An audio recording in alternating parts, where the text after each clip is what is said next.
Hello.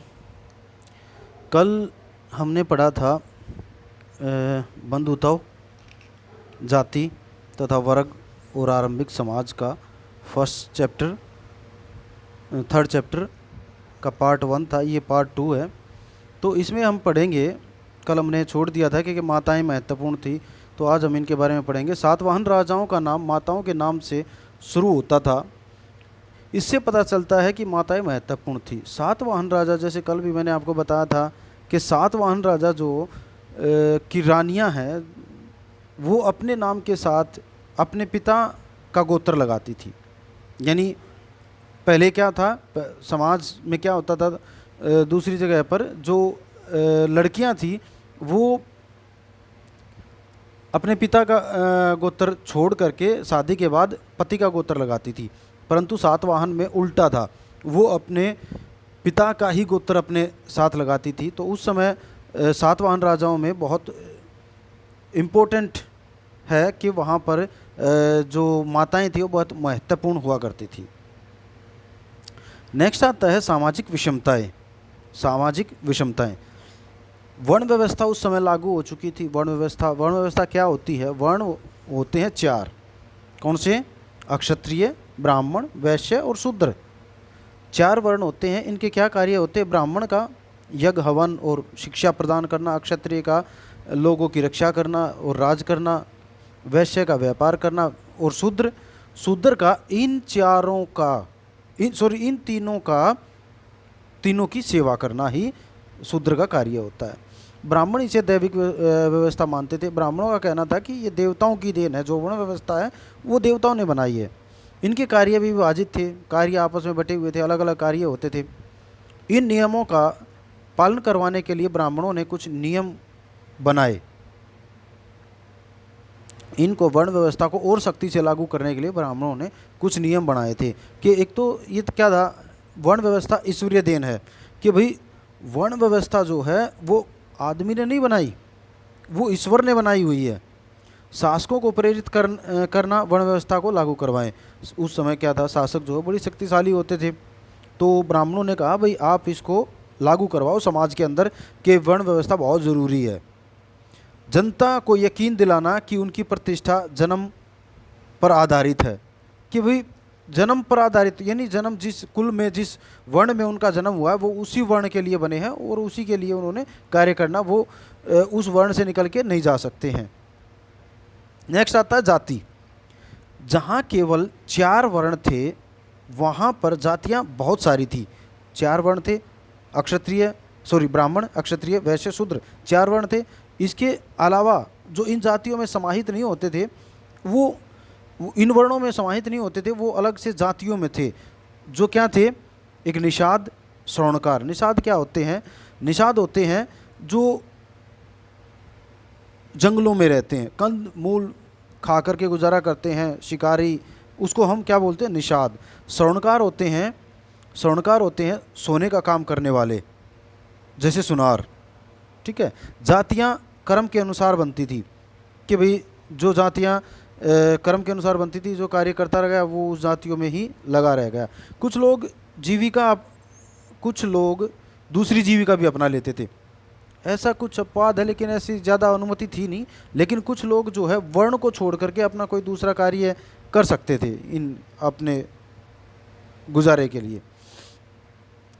4 वर्णों के परे एकीकरण। ऐसा वर्ग भी समाज में था जो 4 वर्णों से परे था। एक ऐसा समाज भी था जो 4 वर्णों से, इन वर्णों में आता ही नहीं था। वो कहाँ रहता था? जंगलों में रहने वाले निषाद, जो कंद मूल फागर, जैसे मैंने ऊपर बताया आपको, ये निषाद, तो ये क्या थे? ये जंगलों में रहते थे, कंद मूल फल खा करके ये गुजारा करते थे, शिकार करते थे। और एकलव्य आपने पढ़ा है, इस चैप्टर में पढ़ोगे आप। एकलव्य कौन था? वो भी निषाद जाति से, शिकारी जाति से ही था। शिकारी था, एक जंगल में रहता था। लेकिन ब्राह्मण जो है इनको नीच, विचित्र और असभ्य मानते थे। निषाद को इनको नीच, विचित्र और असभ्य मानते थे। यायावार पशुपालक को भी ऐसा ही माना जाता था। यायावर होते हैं जो जंगलों में रहते हैं, और जंगलों में ये क्या था कि ये एक जगह पर, यायावर यानी एक जगह पर नहीं रहते थे, ये घूमते रहते थे, एक स्थान से दूसरे स्थान पर इधर से उधर जाते रहते थे, तो उनको हम यायावर बोलते हैं। असंस्कृत भाषी लोगों को म्लेच्छ कहकर नीच दृष्टि से देखा जाता था। जो संस्कृत भाषा नहीं बोलते थे उनको नीचा समझा जाता था, और संस्कृत बोलने वाले लोगों को ऊंचा समझा जाता था। वो अच्छे लोग होते थे संस्कृत बोलने वाले, और जो संस्कृत नहीं बोलते थे असंस्कृत भाषी लोगों को म्लेच्छ यानी नीच कहकर पुकारा जाता था। नेक्स्ट है 4 वर्णों से परे अधीनता और संघर्ष। ब्राह्मणों द्वारा बनाई गई व्यवस्था से कुछ लोगों को बाहर रखा गया था। यानी जो ब्राह्मणों ने व्यवस्था बनाई थी उसमें 4 वर्ण थे, ब्राह्मण, क्षत्रिय, वैश्य और शूद्र। ये यहाँ पर मैंने बताया था आपको 4 थे, लेकिन इनको क्या था, कुछ ऐसे थे जो ब्राह्मणों द्वारा बनाई गई वर्ण व्यवस्था से दूर थे, बाहर रखा गया था इनको। ये कौन थे? कुछ ऐसा था जो अस्पृश्य घोषित किया गया था। कुछ वर्णों को जो अगर उनको छू लें तो वो अच्छा नहीं समझा जाता था, अपने आप को अपवित्र समझते थे ब्राह्मण, कि अगर इनको छू लिया तो हम अपवित्र हो जाएंगे। ब्राह्मण अस्पृश्यों से भोजन स्वीकार नहीं कर सकते थे। ब्राह्मण जो है अस्पृश्य लोग हैं, जो नीच लोग हैं, उनसे भोजन नहीं स्वीकार करते थे।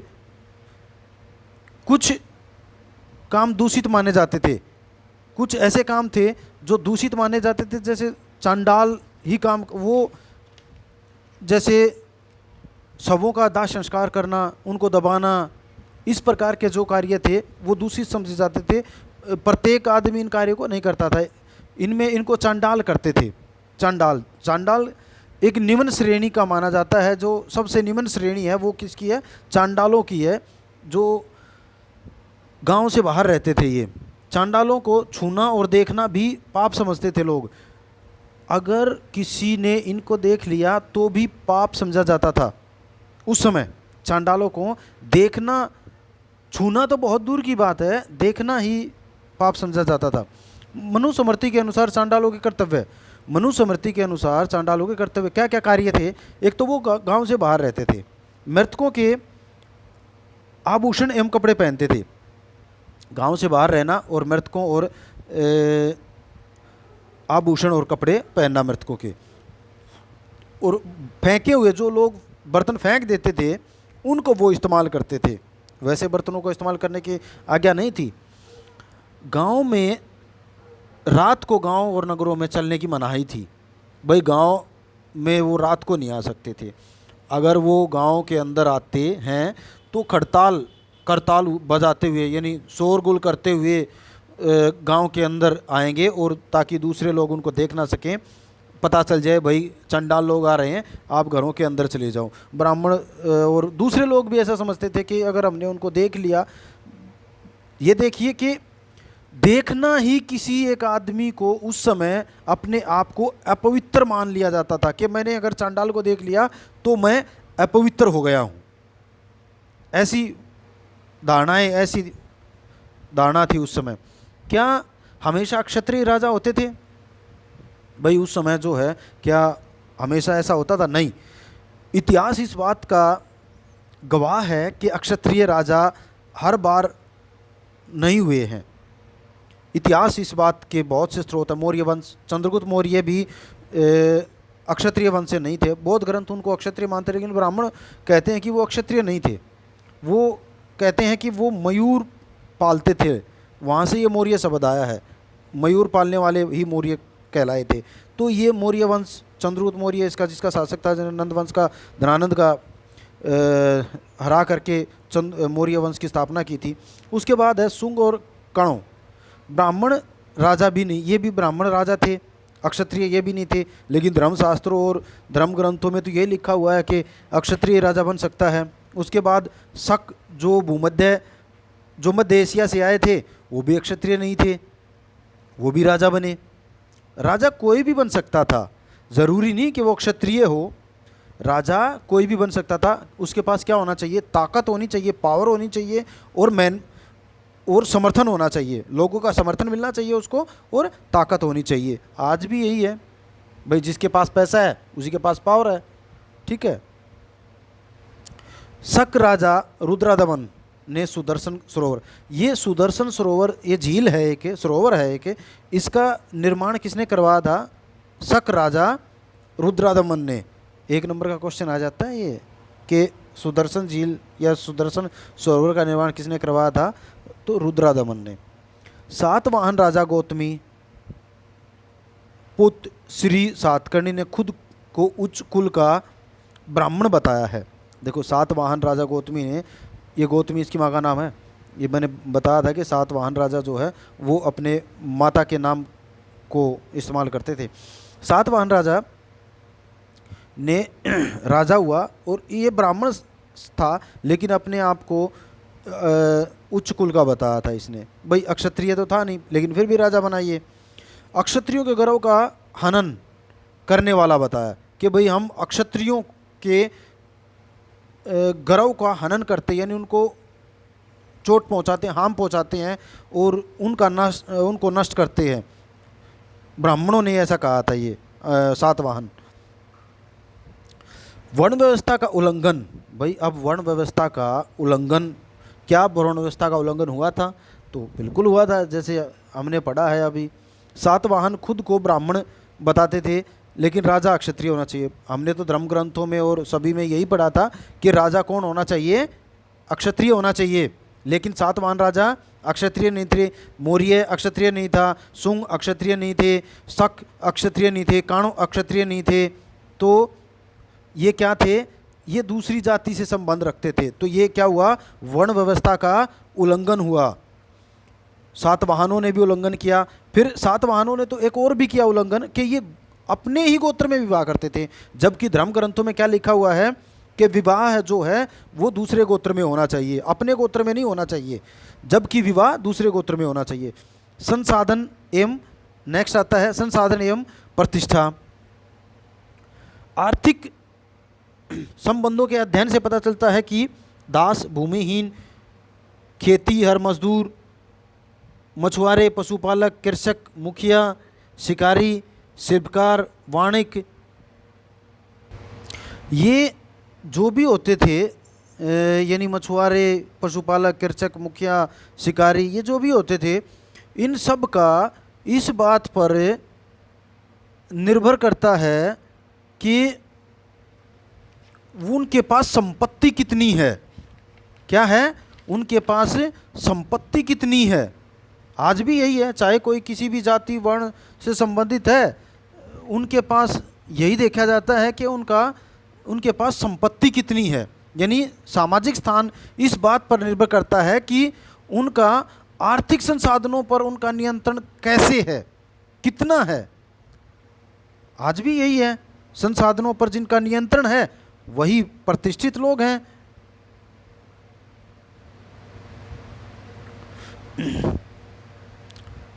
संपत्ति पर स्त्री पुरुष की निर्भरता, संपत्ति पर स्त्री पुरुष की निर्भरता। मनुस्मृति के अनुसार पिता की मृत्यु के बाद उसकी संपत्ति पर पुत्र में बांटी जाती थी। मनुस्मृति में लिखा हुआ है, आज भी ऐसा ही है। पिता की मृत्यु के बाद, आज तो खैर उसकी लड़कियों में बढ़ती है, पहले क्या था, सिर्फ और सिर्फ उनके पिता की मृत्यु के बाद उनके बेटे को जाती थी। बड़े बेटों को कुछ विशेष अधिकार, कुछ विशेष संपत्ति का अधिकार दिया जाता था, चुनने का अधिकार दिया जाता था। विवाह के दौरान मिले उपहार पर स्त्री का अधिकार होता था। विवाह के दौरान जो उपहार मिलते थे उन पर किसका अधिकार होता था? स्त्री का अधिकार होता था। यह संपत्ति उसकी संतान को विरासत में मिलती थी। जो मनुस्मृति में लिखा, पिता की पुत्र को संपत्ति जाती है, पुत्र की संपत्ति उसके पुत्र को जाती है, ये विरासत में मिलती है।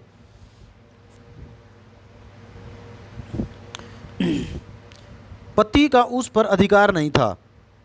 सॉरी, यह संपत्ति उसकी संतान को, एक मिनट, एक बार है ना, ये थोड़ा यहाँ मेरे से थोड़ी मिस्टेक हो गई। यह संपत्ति उसकी संतान को विरासत में मिलती थी। कौन सी संपत्ति? जो विवाह के उपरांत स्त्री को मिली थी ना, वो उसकी संतान की होती थी, पति की नहीं होती थी। वो उसकी संतान को विरासत में मिल जाती थी, जो उसकी पत्नी, जो उसकी माँ को मिली थी वो संपत्ति। पति का उस पर अधिकार नहीं होता था को कुछ भी, लेकिन उसकी संतान का अधिकार होता था।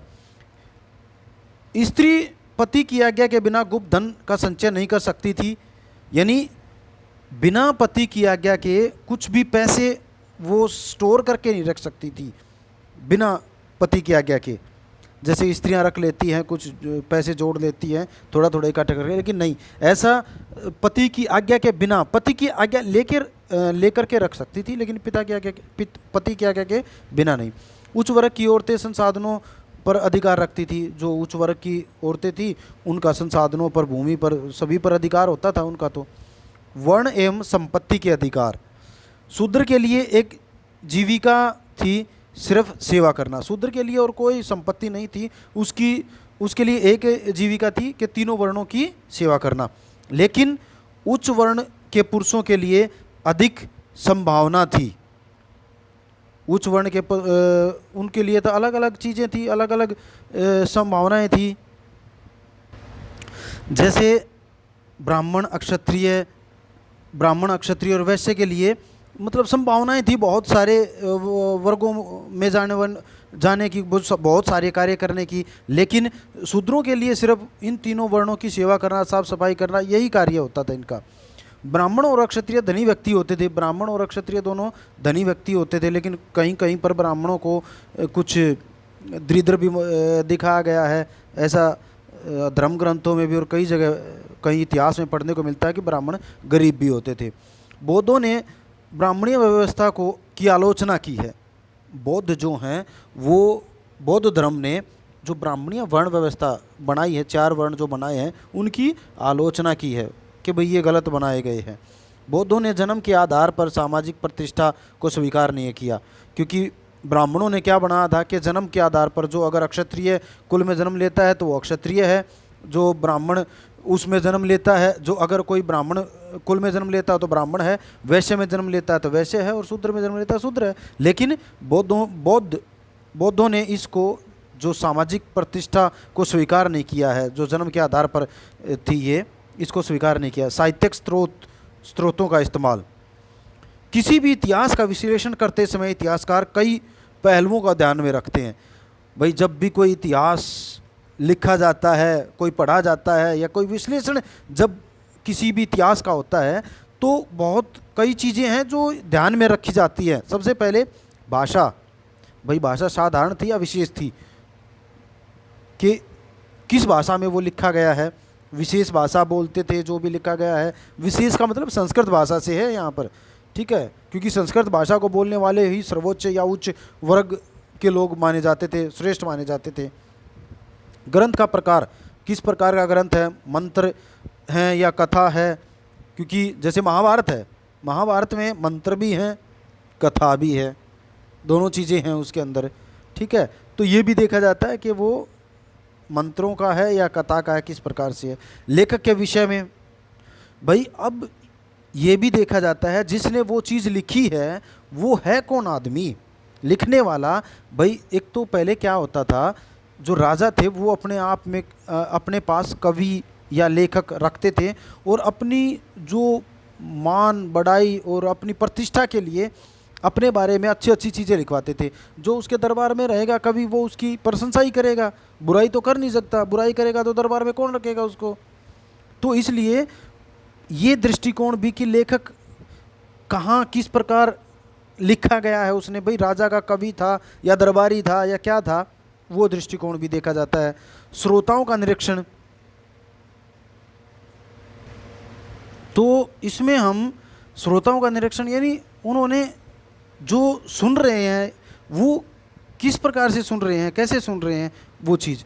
ग्रंथ का रचना काल, उसका जो लिखा गया है जो ग्रंथ वो उसका काल क्या है। जैसे महाभारत है, ठीक है, महाभारत का क्या काल है, रामायण का क्या काल है, वेद, ये चीज़ें। ग्रंथ की विषय वस्तु कंटेंट क्या है उसके अंदर, विषय वस्तु क्या लिखा गया है, किस प्रकार से लिखा गया है, ये चीज़ें। नेक्स्ट है आपका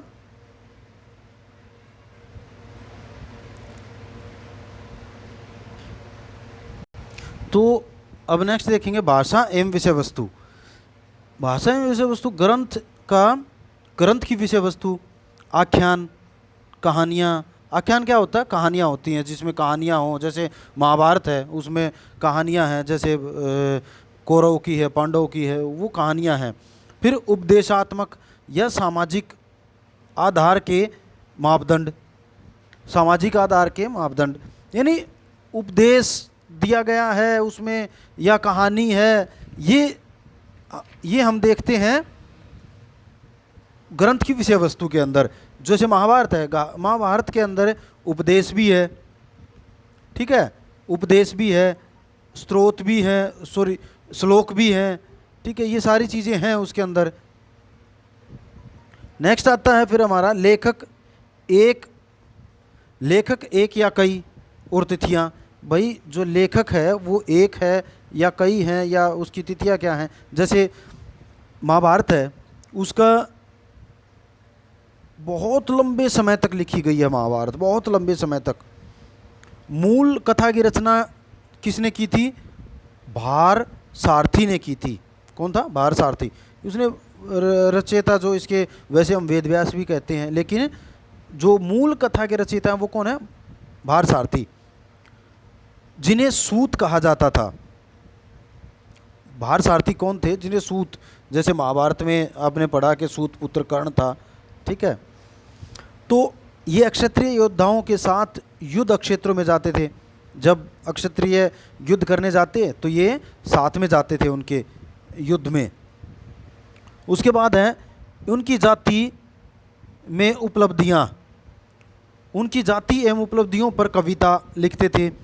जो राजा था उनकी उपलब्धियों पर, मैंने पहले भी अभी बताया था कि जो लेखक था वो कौन होता था। भाई वो उसके दरबार में था या कौन था, कैसे था, किस प्रकार लिख रहा था। तो कुछ ऐसे थे जो ये अपने साथ रखते थे भाई अपनी सहायता के लिए, कि अपनी अच्छी चीज़ों के लिए, उनकी प्रशंसा के लिए कविताएं उनके बारे में लिखना, को कहानियाँ लिखना। तो ये चीज़ें फिर है, ये रचनाएं मौखिक रूप में बोल दी जाती थी। ये जो रचनाएं हैं ये मौखिक रूप में सुनाई जाती थी, भाई बोल के सुना दी जाती थी, लिखित नहीं थी उस समय। परंतु 5वीं सदी ईस्वी पूर्व से ब्राह्मणों ने इस पर अपना अधिकार कर लिया। क्या कर लिया? इस पर अपना अधिकार कर लिया कि भाई जो लिखना है वो ब्राह्मणों ने शुरू कर दिया। यह वह समय था जब कुरु एवं पांचाल राजतंत्र के रूप में उभर रहा था। यानी ये ऊपर एक बार दोबारा देखो, 5वीं सदी ईस्वी पूर्व में ब्राह्मणों ने इस पर कथा परंपरा पर, कहानियों पर अपना अधिकार कर लिया था कि भाई हम लिखा करेंगे अब आगे से, ठीक है। तो वह समय जब कुरु और पांचाल राजतंत्र के रूप में उभर रहे थे, महाभारत की कहानी भी इसके इर्द गिर्द घूमती है। एक समय था जब कुरु और पांचाल थे, तो महाभारत की कहानी में कौन है? कुरु और पांडव तो हैं ही। किसकी लड़ाई है महाभारत की? कौरव और पांडवों की ही लड़ाई है महाभारत की। 200 ईसा पूर्व से लेकर के 200 ईस्वी के मध्य विष्णु देवता की आराधना महत्वपूर्ण हो गई थी, ठीक है। एक चीज़ और यहाँ से ध्यान रखना, मनुस्मृति भी इसी काल में लिखी गई थी। 200 ईसा पूर्व से लेकर के 200 ईस्वी तक ही मनुस्मृति लिखी गई थी, और इसी मध्य में विष्णु देवता की आराधना महत्वपूर्ण हो गई थी। और विष्णु, आपने महाभारत में पढ़ा होगा कि विष्णु ही श्री कृष्ण, जो श्री कृष्ण थे महाभारत की में प्रारंभ में 1000 एक मिनट भाई,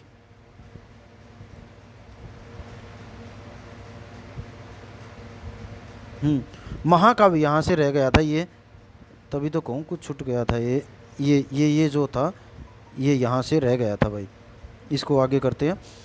महाकाव्य के नायक श्री कृष्ण को विष्णु का अवतार माना जाता था।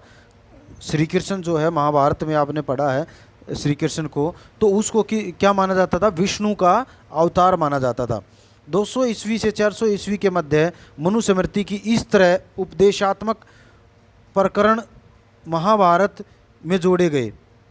जो मनुस्मृति के कुछ उपदेश दिए गए थे वो 200 से 400 ईस्वी तक महाभारत में जोड़े गए थे। महाभारत में प्रारंभ में सिर्फ 10,000 श्लोक थे, लेकिन अब 1 लाख से भी अधिक श्लोक हैं। कितने श्लोक हैं? 1 लाख से भी अधिक श्लोक हैं। साहित्यिक परंपराओं में इसकी रचयिता वेद व्यास, जो मैंने ऊपर भी बताया कि कौन थे इसके रचयिता। मूल जो महाभारत लिखी वो भारसारथी ने लिखी, और इसके जो रचयिता बताते हैं वो कौन है? वेद व्यास। मूल रचना, मूल जो कॉपी है वो किसकी लिखी हुई है? भारसारथी की। और जो इसकी वैसे रचना बाद में जिसने लिखा है वो किसने लिखा है? वेद व्यास ने। किसने लिखा है? वेद व्यास ने।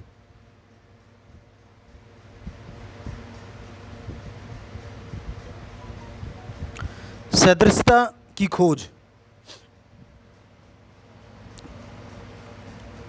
बहुपति प्रथा, इसमें महाभारत के अंदर जैसे द्रौपदी थी, उसके 5 पति थे, तो इससे क्या पता चलता है कि उस समय बहुपति प्रथा, बहुपत्नी तो थी ही थी कि भाई एक साथ 4, 10, 15, 20 रानियों से शादी कर ले जाती थी, परंतु कुछ स्त्रियों को ये भी अधिकार था कि वो एक से ज़्यादा पतियों के साथ शादी कर सकती थी।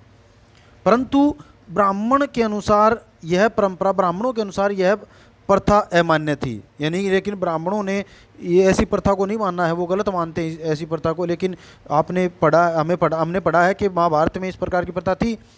शायद यह प्रथा हिमालय क्षेत्र में प्रचलित रही होगी कि भाई हिमालय क्षेत्र में यह इस प्रकार की प्रथा होगी, वैसे और कहीं यह प्रथा प्रचलित नहीं थी। ब्राह्मण इस प्रकार की बातें बोलते हैं। महाभारत एक गतिशील ग्रंथ। महाभारत एक गतिशील क्या होता है? चलता रहता है, जो वो गतिशील रहना, चलता रहना, चलते हुए। महाभारत एक गतिशील ग्रंथ है क्योंकि ये हज़ारों साल तक लिखा गया, यानी 1000 साल लगे, 1000 या इससे ज़्यादा साल लगे इसको लिखने में। केवल संस्कृत में ही नहीं बल्कि अलग अलग भाषाओं में भी लिखा गया है। ठीक है, महाभारत जो है संस्कृत में नहीं, दूसरी भाषाओं में भी लिखा गया है, और बहुत सालों तक, एक लंबे पीरियड तक इसको लिखा गया। क्योंकि पहले जब ये था तो इसमें कितने थे? 10,000 श्लोक। मैंने आपको पढ़ाया था कि 10,000 श्लोक थे, और उसके बाद जो है इसमें ऐसे ऐसे बढ़ते चले गए श्लोक जो है। 1 लाख से अब कितने हैं? 1 लाख से भी अधिक हैं श्लोक इसमें। ये केवल संस्कृत ही नहीं बोलते थे बल्कि अलग अलग भाषा में भी लिखे। ये संस्कृत में ही नहीं, जो महाभारत है वो अलग अलग भाषाओं में लिखा गया है। दुर्योधन द्वारा पांडवों के साथ कपट की कहानी है। महाभारत जो है वो दुर्योधन के द्वारा जो पांडवों के साथ गलत किया गया था उसकी कहानी है महाभारत। श्लोकों की भरमार है, भरपूर मात्रा में श्लोक हैं। दुनिया का सबसे बड़ा महाकाव्य, दुनिया का सबसे बड़ा महाकाव्य महाभारत है।